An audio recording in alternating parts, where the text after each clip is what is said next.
Thank you, Mr. Chairman. And, Mr. Meeks, thank you. One of the advantages of serving a long time here and being old enough is that you can focus today's hostages on the hostages of 1979. This is not the first time that Iran has used proxies to take hostages and to flaunt them to the rest of the world. Let there be no doubt, we know who is responsible for funding Hamas, who is responsible for funding Hezbollah, who is responsible for the periodic but systematic taking of hostages that have gone on since the 1970s. I'm going to speak, perhaps, Tom, you spoke as a Sephardic Jew. I speak as someone whose ancestors are from that region, where for hundreds and hundreds of years we coexisted, we lived in a region in peace, because the people behind the scenes wanted that peace. I'm not speaking well of the Ottoman that my grandfather left but I am speaking to the peace that existed, that would exist today, to the people whose loved ones would be back home with them, if not for Iran pulling the trigger with their proxies in order to shell Israel and to take hostages. And so, as my colleagues have all said, it's time for the world to unite behind demanding these hostages be brought home. With no more concessions, the hostages must be released before any talk of reconciliation occurs. And no talk of reconciliation can occur unless Iran is outed for being the trigger to this terrible taking of hostages. And on that, this committee is bipartisan and resolute, and Congress will not forget any more than we forgot our hostages in the 70s. Thank you. Next, we have a gentleman from New York, Mr. Nadler.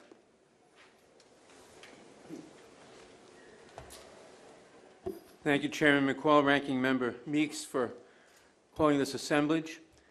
America will never forget December 7th, 1941, and the world must never forget October 7th, 2023.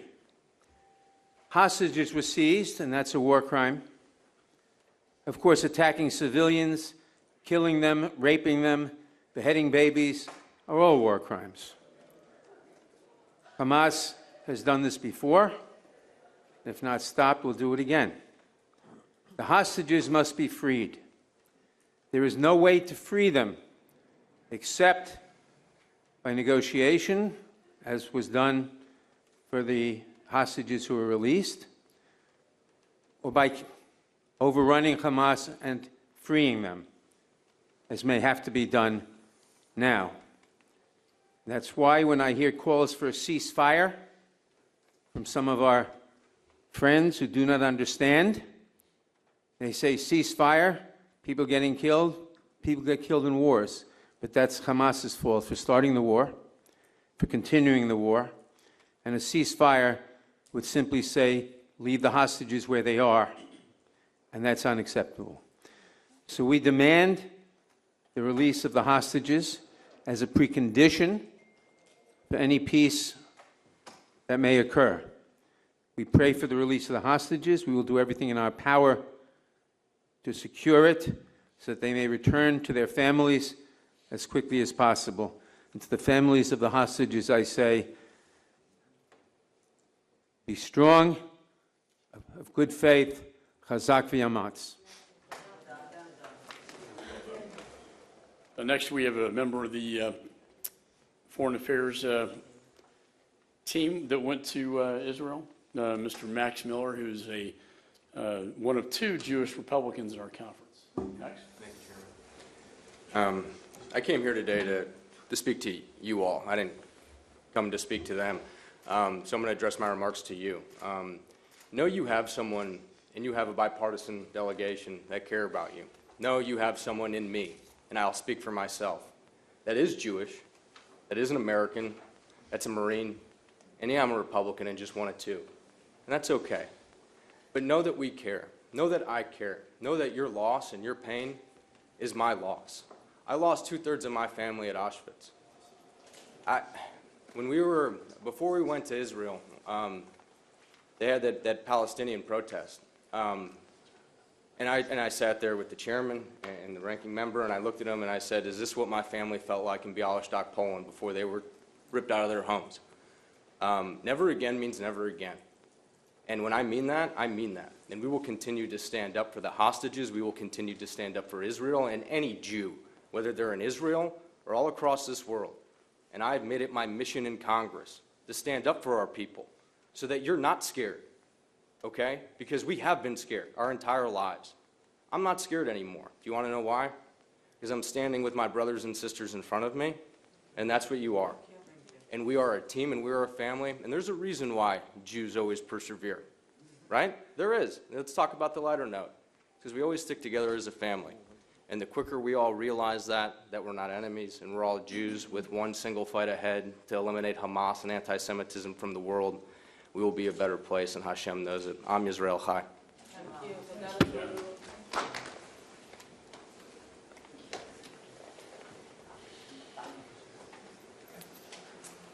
Next, we have a member of the Foreign Affairs Committee, Mr. Stanton. Thank you very much, Chairman McCall. Representative Miller, that was very beautiful words. We are here in an unequivocal, in a bipartisan way. So great to see members standing together to be absolutely clear. Bring them home now.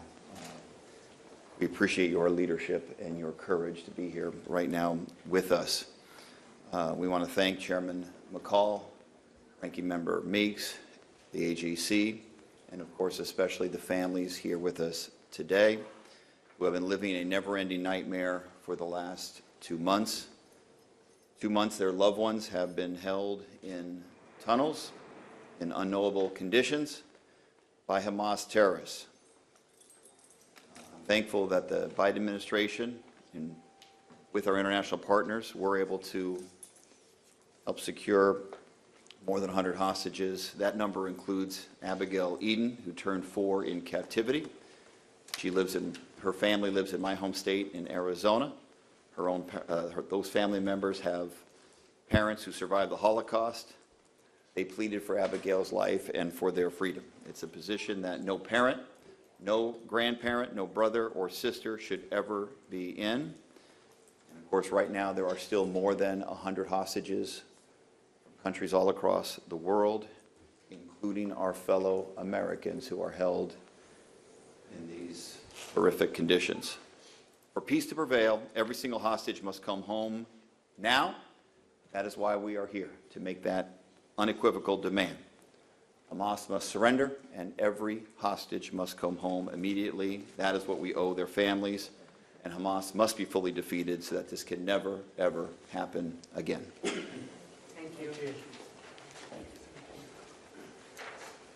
Next, we have a leader of the Jewish community in the Congress, Representative Josh Gottheimer.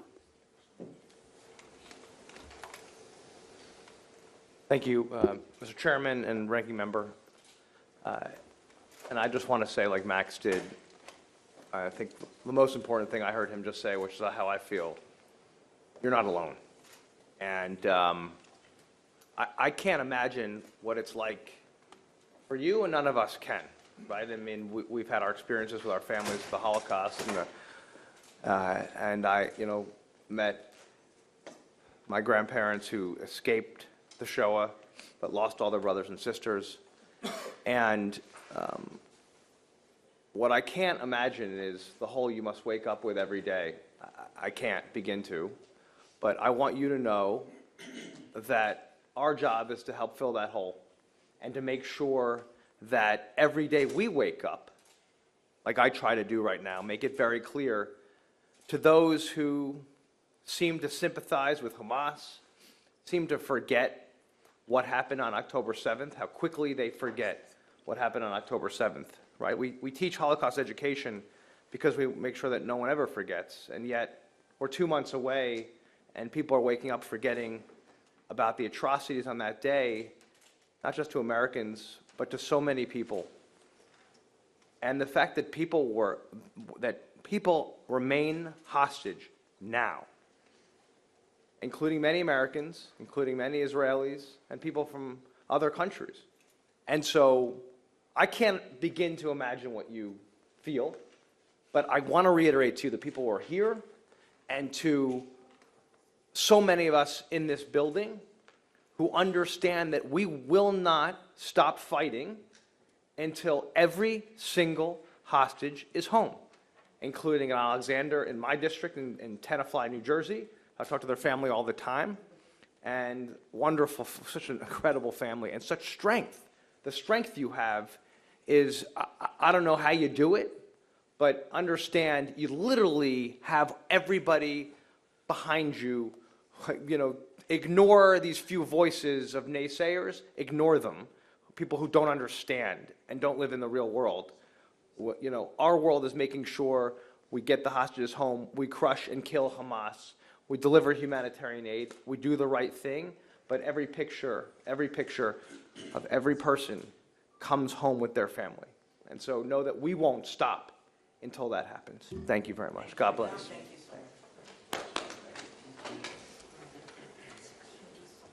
And lastly, we have a gentleman from New York, Mr. Dan Golden. Thank you, Mr. Chairman. Thank you, Ranking Member Meeks. Thank you all for being here, for being willing to continue to stand up and tell your stories. Now 60 days with your family members held hostage.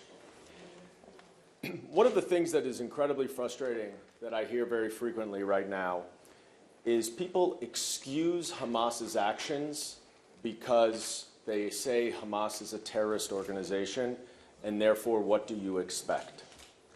What I expect is for the entire international community to speak out and to put pressure on Hamas through whatever country they have access to or influence over, to tell Hamas that their illegal abduction and hostage-taking and captivity of innocent civilians is not acceptable. We cannot talk about any end to any of the hostilities until the innocent, illegally captured civilians are returned home. And what we are now learning, as some of them, thankfully, have been released, is that the conditions that they are in are horrific. They are not getting daily medication that many need to survive. The State Department has now announced that it believes that part of the reason that Hamas ended the ceasefire is because they would not turn over hostages for fear of what they would say about what has happened to them in captivity. And finally, I will add an additional note, which is not nearly sufficient for the families here, nor is it sufficient for any of us, but is still urgently necessary. Hamas is also violating international law by preventing the International Red Cross from getting access to the hostages, to check on them, to provide medication, to ensure that their medical health is okay. That is not okay. And Qatar and Egypt and Jordan and every single United Nations and every single international organization and country around this world must make it clear that that is not okay and must ensure that the International Red Cross, pursuant to human rights law, gets access to these hostages to ensure that while they are illegally abducted and while Hamas continues to hold them hostage, that they are at least being kept healthy and given their medication and ensured that they are safe. And we will not stop raising this issue until the hostages are brought home, because we cannot let October 7th die, and we cannot let all of these family members remain there for another day. So thank you all for being here, for telling your story, for lifting up all of your family members. I wish it weren't so necessary for you to do it, but unfortunately it is, and so we're very grateful that you're here. Thank you. Hey guys, so the chairman and ranking member are super late to an event, so we can do one question from the media. Go ahead. And then I'll turn it over and others can stay and answer questions. I just gotta pull that in 1 minute. Sir, this is the question I'm going to ask Mr. here as well after you leave. Have y'all spoken with colleagues in other legislatures on the Western Hemisphere of collective efforts that might be put forth by the different legislatures of the countries? Yes, we've also talked to ambassadors from the relevant countries in the Middle East. I think this has to be a team effort, if you will, between Jordanians to the UAE, Qatar, Egypt, all working together to try to bring an end to this war as soon as possible and bring the hostages home. And then the question is, what happens after, when this is over? As the Prime Minister told us and the Minister of Defense, Israel has no intention of occupying Gaza. They don't want Hamas to occupy Gaza. They want the Palestinian people to govern themselves in Gaza along with the West Bank. And I think if anything positive comes out of this tragedy, is that there is going to be, with the king of Saudi Arabia and the crown prince, a very strong effort to bring true peace in the Middle East. I think, if anything, this invasion of Israel by Hamas has highlighted that no more. No more. In fact, I would argue the reason Israel was invaded by Hamas was the fact that the Saudis were getting so close to a normalization agreement with Israel. And it also just happened to be the 50th anniversary of Yom Kippur.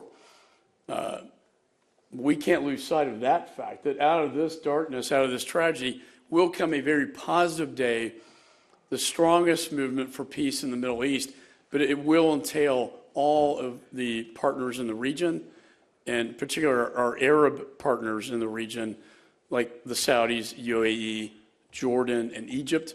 And I know Mr. Meeks has been in touch with our counterparts. I have as well. And I think that if there's any positive thing out of this nightmare, is that good could come out of it. And the lightness will come out of this darkness. Mr. Meeks. Morning. I'll associate myself with the remarks of the chairman. I think it should be a global dialogue and conversation. I think your point is exactly right. I know when I talk to individuals, your question was specifically with reference to on the Western Hemisphere. We've got to have that conversation. I do with any and every ambassador that I meet, no matter where they're from. We've got to speak with one voice because this is a humanitarian cause.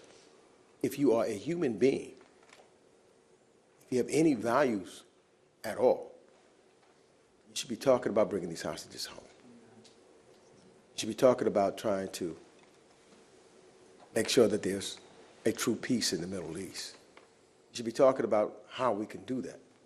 You know, for a long while, I think Mr. McCall is exactly right. All Hamas was formed for only one reason: to try to destroy Israel. That's not me saying that. Read their manifesto.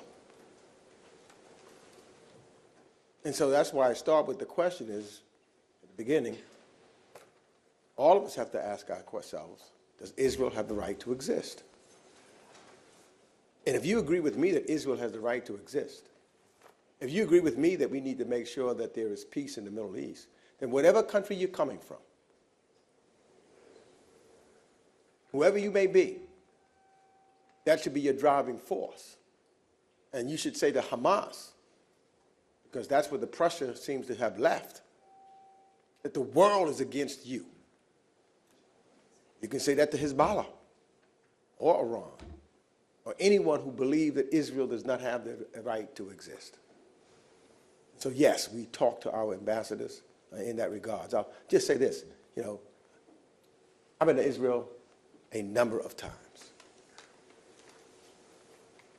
And when you just walk the streets of Israel, as many of these hostages are right now, who worked with Palestinians, who all they wanted was peace. If you would have talked to, like many of these hostages right now, who said, we have nothing against the Palestinian people. We want to figure out how we can live side by side in peace and freedom and be able to share with one another. But that can't happen if you have one side that says you don't have the right to exist. How can you negotiate peace if someone says you don't have the right to exist? And when you look at what has taken place and what took place on October the 7th, to show the inhumanity of Hamas, number one, they don't care about the Palestinian people. Because if they did, they wouldn't use them as human shields. They don't care about the life of Palestinians. They've said it. They said that's the sacrifice that one has to make to get rid of Israel. So we should all say we want a different world and say to Hamas, no more. And then Mr. McCall is right. I concur with him on this. Then we all need to come together and work together to make sure that there is no Hamas and we can build a peaceful country that's not headed by Hamas, that's not headed by someone that says Israel doesn't have the right to exist, that's not headed by someone that is full of hate. Do you think Hamas is not full of hate? Look what they did to babies. Look what Israel is doing. Look what they did to seniors and continue to do. 15,000 dead. We need to make sure that Hamas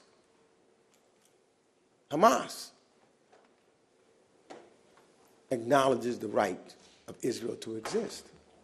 Because if you do that, then you can talk peace. Then you're on the right side. But if you don't do that, if you continue to say that Israel does not have the right to exist, then I say you're on the wrong side of history.